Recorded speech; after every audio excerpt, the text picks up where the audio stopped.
வணக்கம் கண்ணுங்களா, நீங்கள் எப்படி இருக்கீங்க? நான் ரொம்ப நல்லா இருக்கேன். இன்றைக்கி வந்துங்கன்னு வெண்பொங்கல் ஹோட்டல் ஸ்டைலில் எப்படி பண்ணுறதுன்னு பார்க்கலாம். பாருங்கள் எவ்வளோ சூப்பராக வந்திருக்குன்ட்டு. பாருங்கன்னு வெண்பொங்கலுக்கு பச்சரிசி, ரேஷன் பச்சரிசி எடுத்திருக்கேன், 1 கப் எடுத்திருக்கேன். அது கூட பாதி பாசி பருப்பு எடுத்திருக்கேன், அதையும் நல்லா போட்டுடலாம். நல்லா கழுவிட்டு வந்துடலாங்கன்னு. கழுவி ஒரு அரை மணி நேரம் ஊறணும். பாருங்கன்னு வெண்பொங்கலுக்கு ஒரு குக்கர் வச்சுக்கலாம். ஆயில் வந்து ஒரு 2 ஸ்பூன் ஊற்றிக்கலாம்.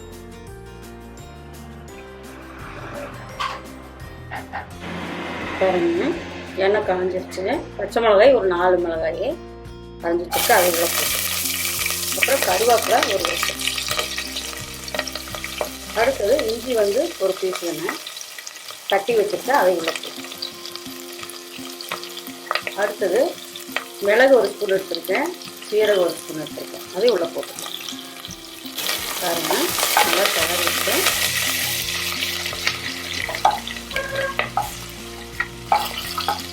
நல்லா கொஞ்சம் வணங்கணும், பச்சை வாசை போக வச்சு வணங்கிட்டோம். பாருங்கள் நல்லா வணங்கிடுச்சு. இப்போ இது ஊற வச்சுருக்கோம்ல அரிசியும் பருப்பும் கொஞ்சம் போட்டு வணக்கிடுவோம். கொஞ்சம் ஒரு வணக்கிற போது ஒரு நல்ல மணம் இருக்கும். இப்போது இதில் வந்து 1 கப்பு எடுத்துருக்கேங்கன்னு. 1 கப்பு பச்சரிசி, அரை கப்பு வந்து பாசிப்பருப்பு. இப்போ இதுக்கு 3 கப் தண்ணி ஊற்றினா சரியா இருக்கும். 1 கப்புக்கு 3 கப் தண்ணி.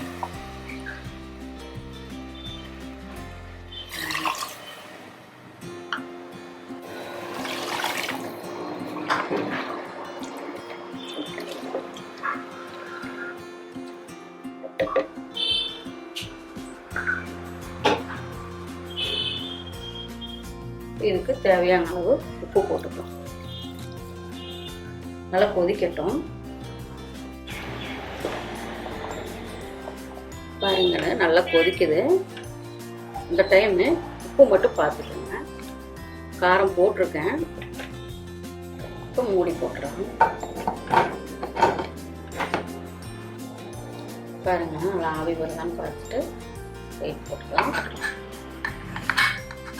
ஒரு 6-7 விசிலாவது வரணும்னு வந்து விட்டு பார்க்கலாம். பாருங்கன்னு ரெடி ஆயிடுச்சு. பார்க்கலாம். பாருங்க சூப்பராக ரெடி ஆயிடுச்சு. இதுக்கு ஒரு தாளிப்பு கொடுத்துடலாம். கடாயை வச்சு 2 ஸ்பூன் நெய் ஊற்றிருக்கேன்.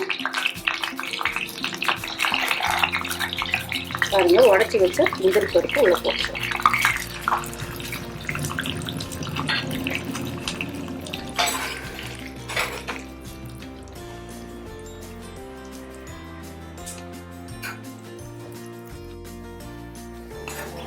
நல்லா வறுப்பட்டுச்சு. ஸ்டவ் ஆஃப் பண்ணிடலாம். பாருங்கன்னா ஊற்றிடலாம்.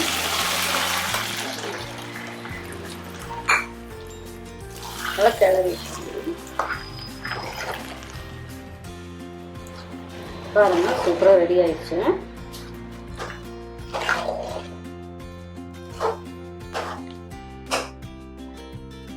சூப்பராக ரெடி ஆயிடுச்சு. நீங்களும் வீட்டில் ட்ரை பண்ணி பாருங்கள். லைக் பண்ணுங்கள், ஷேர் பண்ணுங்கள், கமெண்ட் பண்ணுங்கள், சப்ஸ்கிரைப் பண்ணுங்கப்பா. பாய்.